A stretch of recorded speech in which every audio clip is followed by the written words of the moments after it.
रह प्यार लेके न रह बाप है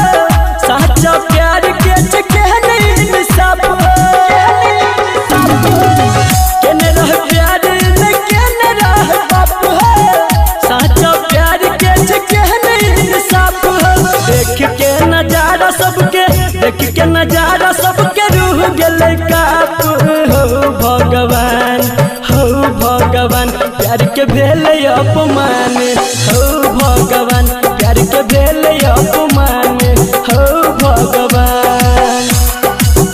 प्यार के भेले अपमान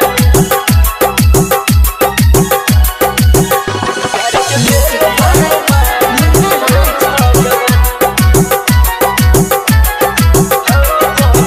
प्रेमी के बात नहीं सुनल के ओकर भाई है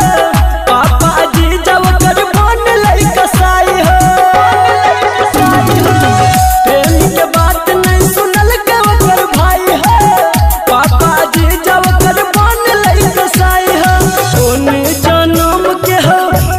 जन्म के हो पड़ लई शराब हो भगवान प्यार के भेले अपमान